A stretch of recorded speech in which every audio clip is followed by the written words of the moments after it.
Hello and welcome to Tuesdays with Morrissey. I'm Adam Morrissey. Today I'm thrilled to be joined by one of the greatest entrepreneurs and thinkers in East Austin, Scott Britton, co-founder to multiple companies, including Troops, which sold to Salesforce in the last 2 years. Thanks for coming on the show today, Scott. Awesome to be on, man. And wow, what a flattering introduction. I appreciate that. Being in this East Austin, also, I say it just takes one to know one. That's right, dude. If you know, you know. So excited to have a conversation with you about some of the stuff you've built, lessons you've learned, and the cross section that you seem to focus on, which is consciousness in business. And to lay the foundation for that, I always think it's interesting to know why people will decide to work on the things they do. Mm-hmm. And for you, you had some kind of solopreneur stuff. You were early stage at a couple companies. You co-founded a company that sold. What is Troops, and how did you decide you wanted to work on that versus other things you were exploring? Yeah, Troops was the last startup that I did. We started the company in 2015. The original idea was that I had been kind of working in sales and business development, and we always thought that like data capture was a terrible process. As a sales leader yourself, I'm sure you can appreciate the CRM not being updated. And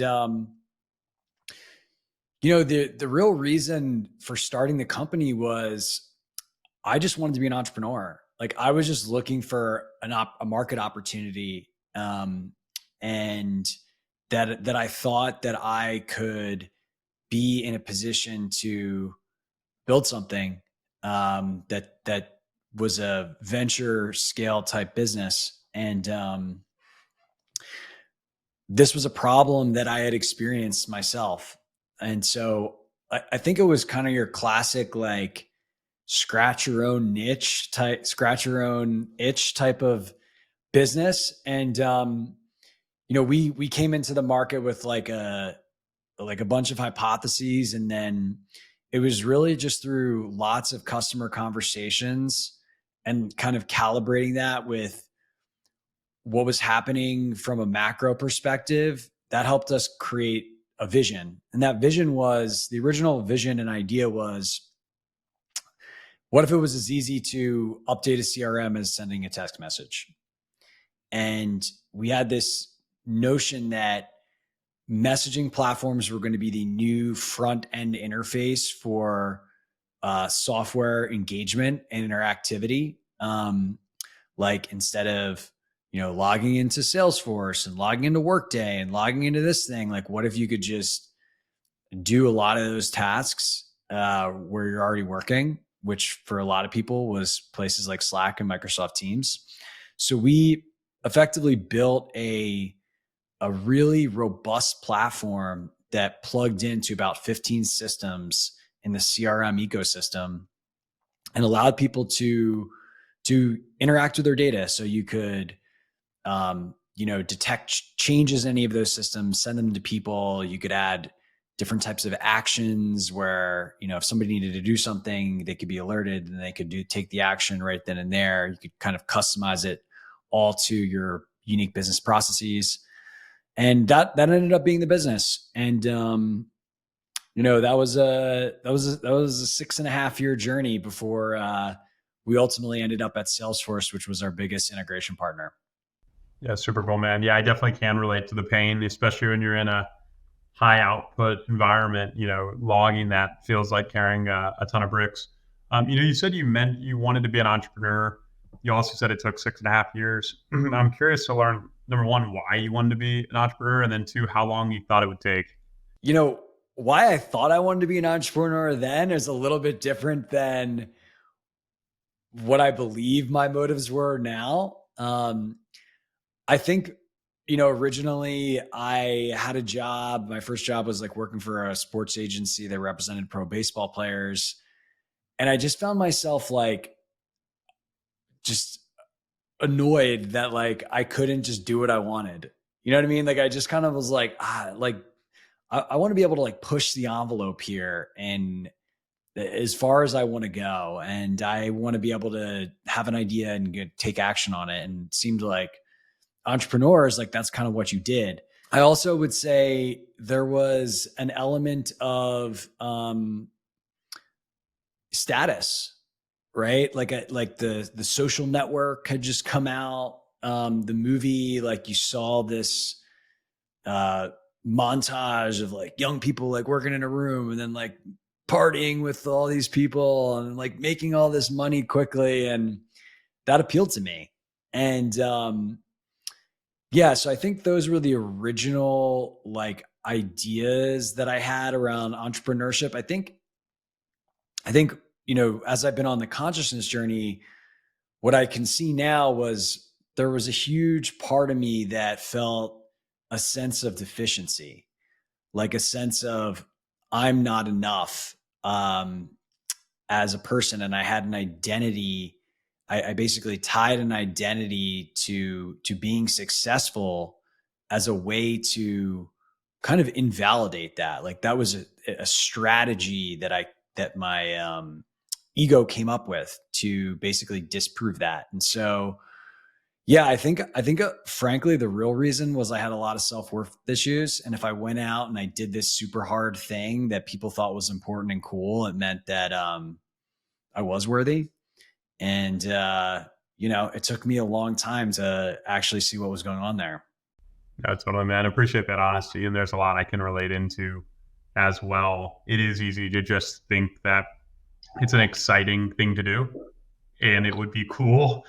Did anything change? It sounds like it did. Like, how do you look at the process of building something after going through that process? Not only, the 6 years it took, which in the grand scheme of things, by the way, isn't that long. But I know It, being 3 years in, it feels like a long dude, time. so I realized I didn't answer your other question. Like I had this crazy experience where my first real kind of like venture startup role, I worked for this company called Single Platform that, started and sold for $100 million in less than 3 years. And so I had this kind of warped perception of like what the startup journey timeline was. And yeah, I did not think it was going to be a 6.5 year journey. And as I think about building things now, back then it was very much this means to an end type thinking. Like, oh, I want to build something to be successful. Oh, I want to build something to make a lot of money. And the way that I think about it now is like, what I want to spend my time on is what is authentically emerging for me um, in a given moment. And so, like, what does that actually look like? I try to be mindful of like, what are the things in my life, the innate interests where I find myself like, I can't not do this thing. Like I'm so naturally gravitating towards it that like it almost wants to come out of me. And more recently, that's been more creative type stuff. It's been more writing. I'm working on a book, podcasting. It's been almost more of a artistic expression than a people manager, which is really what an entrepreneur kind of inevitably evolves into. Yeah. Was there anything that surprised you, from like after selling the company or, when you look back on, I think about, when you're pursuing something, how you look at time or how you look at, something worth investing in? Yeah, I think frankly the biggest surprise for me is I had this idea about what it would mean to sell a company and how my life would change. And a big part of that component is how people would look at me. I like thought there's like this kind of like, oh, like if you sell a company and you start a company and you sell it, like there's like the status. And like there was a part of me at a certain point in my life that kind of cared about that and had a perception of what that would be. And what I found is people don't really give a shit. Like nobody really gives a shit, dude. Like, I'm so humbled all the time by like, now that I'm kind of moving in this new direction, like, bloggers and like people with big Twitter following, like they don't give me the time of day. And I just assumed that like any door would open once you had kind of done the sell the company thing, and it just really isn't true. And the humbling factor has been a good thing. Oh, totally. And what I think's so cool about that, man, is as we change the way we ascribe worth to ourselves, it changed the ways we will look at worth in others.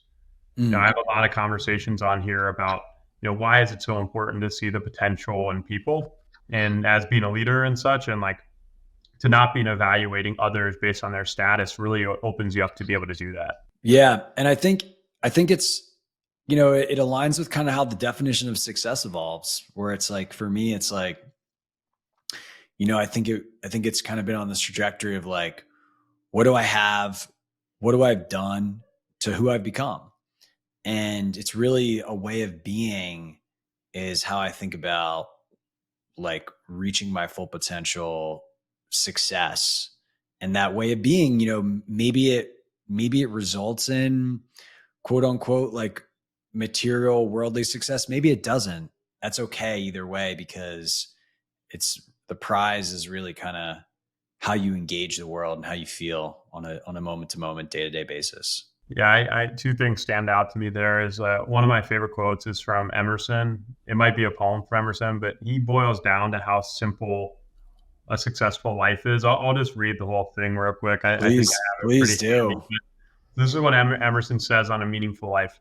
To laugh often and much, to win the respect of intelligent people and children, to earn the honest appreciation, or to earn the appreciation of honest critics and endure the betrayal of false friends, to appreciate beauty, to find the best in others, to leave the world a better place, whether by a healthy child, a garden patched, or a redeemed social condition, to know even that one life has breathed easier because you have lived. This is what it means to have succeeded. I like that. So it's amazing to me how simple it is. And Danny Meyer in his book, Setting the Table, which I just saw, like, I didn't realize he was that old, but they opened Union Square Cafe in New York like 40 years ago, which just blows my mind. But in Setting the Table, he says the most important thing in any transaction is how the other person feels. So I think we think a lot about scoring the touchdown or, winning the deal or whatever. But, when you hear about, what makes a great leader, it seems a lot of it just comes down to presence. Yeah, I agree. That's cool, man. I really like that quote. Yeah, I'll get it to you after. Something that comes up all the time that people ask me about is like, people are always like, hey, I don't know what my thing is. And even sometimes I can relate to this too. Because a lot of people, for a lot of them, their thing isn't necessarily tied to solving a problem that exists in the world. So what do you say to people that are evaluating like questions like, and I recognize either or questions are typically flawed, but do you think it's more important to be super passionate about the thing, or is it more important to place an emphasis on who you're doing it with? So that making sure it's people you admire, trust, and respect. Yeah, that's a really, really interesting question. I think it honestly depends on the person. I know this is kind of like a cop out, but I have some friends that like, they just like being on the journey with other people that they love. And I have other friends that they just are super passionate about a particular topic or area of interest. And, what's been fascinating about my own, I think we all wrestle with this question of like, how do we find our deepest purpose in life? And how does that express in our vocation, as an example? And what my most updated thinking on this is that when we do the work on the consciousness to basically kind of like untangle lots of this unconscious information and conflicts, what we came here to do emerges naturally. It's more of like a kind of latent thing that has always been there that gets rediscovered versus something that I got to go find out there. And that's not to minimize like going out and trying a bunch of things and figuring out what you like and what works for you. But what I've found is that as I've done the kind of inner purification, it almost feels like oh, this is obvious what I'm here to do. Like it almost feels like I'm like a remembrance. And I just never realized that that was the way for me until more recently. Yeah, totally. I've read some of your stuff about intuition and obviously had some conversations about it. What is the role to you of intuition and the way you lead, operate, and make decisions? Yeah, I think intuition can be defined as just like a source of information, a source of intelligence that shows up as an inner knowing. And when we purify ourselves, I believe that that information comes from our divine part of ourselves, our connection to the eternal part of our being. And so that wants the best for us, that can see the totality of things, that isn't bound by space or time. And so I believe that like we have this inner GPS that says, hey, like I want to get you to your highest expression. And like I see the map, like I see the full map. And it gives us clues and information and tries to communicate that to us at a point of presence. And we have the opportunity to engage with it or not. And what I've found is, just the more that I have stepped into trusting that, the better my life seems to get. So it's taken on a more primary, it's become a more primary source of information and decision-making than it once was. As I've kind of deepened the trust and experimentation with it. Yeah, is there any examples that stand out to you that is like have really blown your mind? Like, wow, I leaned into it, I got an insight, and something happened. Dude, all the time. All the time. The most formative example was that like kind of really like flipped the script here, that really changed my mind, was when I was buying my house here like 3 years ago. I like put in an offer on this house. I got beat out by a bunch of other people. The house you're in right now. The house I'm in right now, I got beat out by a bunch of other people. It was like an offer was placed that was like $40,000 above asking. This was like when Austin real estate was crazy. I put in a backup offer per the suggestion of my real estate agent, and it turned out that the winning offer actually fell through. So I was like one of 3 or 4 people that had put in a backup offer, and mine was less than that original asking price. And so my agent asked me like, hey, do you want to put in a new offer? And I had been experimenting with kind of posing questions to the stillness in my meditations. And I decided to bring the situation to that practice. And when that happened, a number popped into my head that was below the winning price by like $10,000. And I went back to my agent. I was like, what do I have to lose? Like, I already like don't have this house anyways. And I gave him the number, and he's like, that number's not going to win. Like the price has already been set by other people.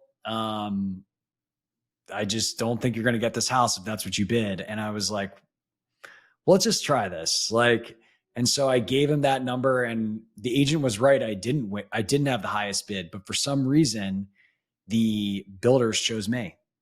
And it was, which defied conventional logic. Like they were literally taking less money. And it was just an incredible example to me of like how the universe rewards trust, and how it's trying to help you if you just pay attention and you listen. And so once that happened, I was like, whoa, okay, I'm going to start to like really kind of go deep on this and see what happens. Yeah, totally, man. One of the questions I ask myself, like, are you listening? Very centering question. That's an amazing story. That's a really good one. Yeah, I hear you That's big. talk about, in this conversation and others like that, and even the topic of your book, as I understand it, there's kind of that cross section of consciousness and business. Why is that something you've gravitated towards so much? Yeah, I think so the consciousness journey, which I would broadly kind of overlaps with spirituality, which is like broadly like our relationship to something that is bigger than us and our original kind of coming back to our original essence, which from my belief system is like we're all divine beings, we're eternal beings, we're all living in this kind of interconnected uh reality. Like that experience has been the most enriching experience in my life, and it just continues to be that. And I have been in this context of business for, since college for 18 years or whatever it's been, or 15, I don't know, a while. And in the current environment, those two things are very divorced for a lot of people. It's not like people are like, oh, you want to be great in business, you want to be a change agent, like go work on your spirituality. Like that is like not the narrative, the predominant narrative in our society. And I've been on both sides. Like I've played the games, the hustle culture, the all of the kind of working outside in to uh, to create the things I want to see in the world, and the lifestyle that I want. And what I've found in my own exploration of that is that it's actually the work of the consciousness that unlocks our highest potential as human beings. And so, which can be applied in any context. And so I feel a real call on my heart to show people like, hey, you can do this business thing and you can have all the success that you want. And there's actually another way to do it. And it just turns out that other way is a lot more enjoyable, a lot more peaceful, and can even result in better outcomes in my experience. And so, yeah, that's why it's such a meaningful intersection for me. So, man, I share a lot of that too. I mean, for me, I look at, you know, the field of business is kind of a rich classroom for what I call emotional spiritual growth.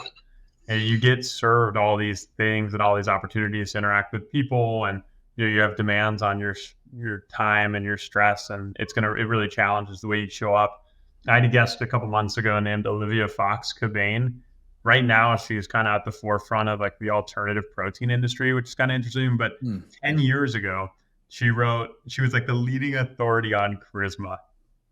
No kidding. Yeah. And I read her book, The Charisma Myth, which, came out probably 8 or 10 years ago. And I was so surprised when I read it, because when I was expecting to read it, I was like, oh, I'm going to get all these tools to get to be more charismatic. And it wasn't 250 pages of this, but it was mostly like different meditations and mindfulness practices you could do to like purify yourself, in your words, or break stories. There was one meditation I remember was like, imagining, your heart as a garden, and going in there and tending to your garden, and then imagining other people in your lives hearts as a garden and going in. And so it was nothing to do with what we would think about as charisma. It all had to do with the things we can do to show up differently. I totally buy that. I totally buy that, because the most charismatic people, man, are the people that are the freest. Like Yeah. it's really quite simple. Like they're just internally free. They move through the world with ease, and that is energy that can be felt. And the way to do that is to kind of clean out the cobwebs on the inside. Yeah, I have Andrew Horn coming on in a couple weeks, and but to quote him as a preview, he said once I heard him say, if if somebody is speaking from the heart, you can't look away, Mm, which I think is so true and kind of resonates with what you're sharing about the most authentic. And Martin Scorsese said the same thing about creativity. He said, the most creative, no, excuse me, the most personal is the most creative, mm. which I think is a good example. One other story I'll share that I think is pretty interesting is I have a friend who is like a music DJ based in Berlin and is fairly popular. Um, and like sometimes like he'll play these shows that start at 5 or 6 a.m. Okay. And he Crazy. the one time I asked him or asked a close friend of his, I was like, hey, why does he like to play these shows that start at 6 a.m.? And he said, he believes that music is medicine, and that's when the people are out that need to hear the music the most. Mm, It really blew my mind. And it's a lot of the way I think about business. Like, there's a lot of people working in the working world that are having really tough experiences. that's right. And we can get a lot of meaning and growth from the people we work with. Everyone's got that one leader or manager that like had changed their life. Is there one that stands out to you? Yeah. Yeah. There was a guy named Kenny Herman who was really my first, I guess he was my second boss, but like he just really just like took me under his wing, man. And just kind of taught me everything. And the thing that I really liked about him was that he always was about lifting other people up. Like he wasn't the one that like wanted to take credit. He like wanted to kind of give everybody else the spotlight and let them shine. And I think that's really that really kind of taught me a lot about leadership and like what great leaders do. Yeah, a couple weeks ago, I had a guest named Lewis Wiseman who wrote a book called Multipliers, which is about exactly that. The best leaders are the ones that make the people around them better. Like beyond the genius is the genius maker. How can you Mm, unlock that potential for others? My the one who comes to mind was kind of my first boss too, a guy named Pat Church out of PwC, and he took me under his wing. Also, he helped me get me down to Texas, and he just like the guy knew like I could be having an existential crisis, and he would have really actionable, practical advice. Like two stories that stand out was I was struggling with um, a manager, a woman manager that was originally from the Philippines, and so like culturally it was very different. And I just told him that like I was having a really tough time working with this woman, and he was like, "Have you ever told her that you don't feel like you're meeting her expectations?" I was like, "No," and he's like, "You should try that." So I tried that, and then everything changed. She was like, "Oh no, I wow. think you're doing a great job," and she started giving me books uh, to read and stuff, and we became really good friends. The other thing I remember from him is he would say, sometimes seeing the big picture is just identifying the next right small action, Mm, which I think there's a lot of wisdom in. yeah. Yeah. It's like most problems can be like chunked down to like pieces. We've talked a lot about, what a life could look like with, um, more intentionality, more presence, kind of a letting go of a lot of outcomes and such. Like and there's all sorts of practices, to help cultivate those things. What's one piece of advice you'd give for people looking to invite more curiosity, flow, into intuition, and even maybe fun into their lives?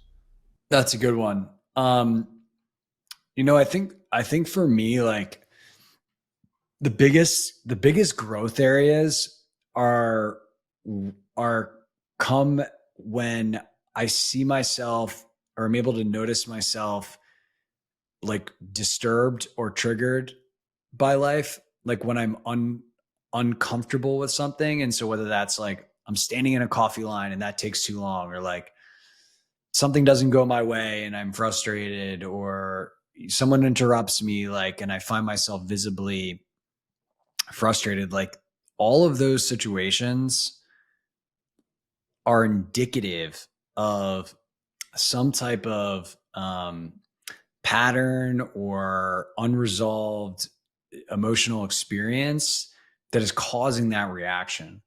And for me, like what I do is I like have a note on my phone and I write those down and I sit with them in meditation. I sit with those experiences. I try to access what is the underlying imprint that is causing that, usually from my past.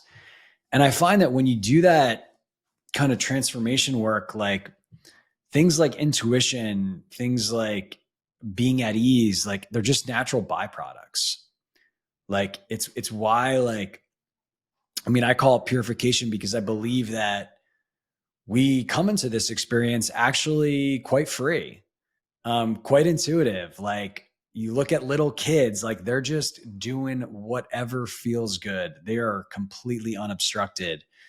And then, life happens where we just kind of create these walls and create these conditionalities and like create all of these ideas about the ways that we need to be. And so it's really much what I find is that those moments help lead us back to our original essence. And, all the goodness is kind of implicitly there. The more we can move in that direction. Yeah, I think what I'm hearing you say is like awareness is the fundamental ingredient. Just being aware, tracking these things over time and saying, oh, wow, like every 3 weeks or I have this reaction. Sometimes it can be that simple. Exactly. Yeah. I do think like awareness creates the reality. And so work on the awareness. Totally. Yeah. I like your emphasis, like on your Substack, for instance, like exploring the process of expanding consciousness and human evolution while living a modern Western life. Like, I like the emphasis on reality. One of my mentors has this concept. He calls it round trip spirituality. You have to go up the mountain and then back down the mountain to where the people are. So I applaud you for standing in both worlds. Thank you. Yeah, I think it's a really interesting thing. Like if you look at, the concept of like a householder, is what many people call like, for most of human history, if you wanted to go to the top of the mountain spiritually, like you had to become a monk or go into a monastery or like really kind of just renunciate everything in your life. And it wasn't until late 1800s, early 1900s that, at least in lots of the yogic traditions, that this idea that no, like meditation and other technologies to help people get there can be made available to everyone. And so this tradition of being a worldly person while having a deep spiritual experience is relatively new for the human experience, in many cultures. And I think we're also trying to figure out how to do it, which is one of the reasons why I just enjoy, talking about it, because it's an unsolved puzzle, and I'm sure it'll continue to be like that because everyone's journey is unique. Yeah, it does seem like we're entering a little bit of a reckoning, though, with, it seems like more people are demanding, more meaning and satisfaction and connection in the vocational aspect of their life. No question. I think COVID was a huge catalyst for that. It was of all the things COVID did, I think helping people evaluate the meaning that they were getting from what they were doing, it was a big one. Yeah. Well, you've been really gracious with your time today, Scott. Before I let you go, are there any reading materials or other content sources you'd recommend for listeners? Yeah, well, if you like my stuff, you can find me on Substack. You can just type my name in, Scott Britton. Also host a podcast called Evolution FM. Yeah, I think as I actually have this thing that I did recently where I created a spiritual library of like all of the books I've read over the years and like kind of scored them, like which ones I think are most worthy of a read. And I'm going to be putting a link to that on my Substack. So yeah, if people want to find kind of the cliff notes on like some really impactful books and teachings, you can get my perspective there. Cool. Well, I'll keep an eye out for that, and then we'll update the show notes as soon as it's out so people can find it. Awesome. Thanks, man. Yeah, you too, Scott. Talk soon. All right. See ya. Thank you for listening to Tuesdays with Morrissey. If you like the show, let me know. Share it with a friend. Would appreciate it. That episode was Scott Britton. Scott was a leader in the technology world, sold a company to Salesforce, and shared a lot of his lessons learned. For me, I appreciate the way he shares so honestly and his desire to contribute to the world. Thanks for listening.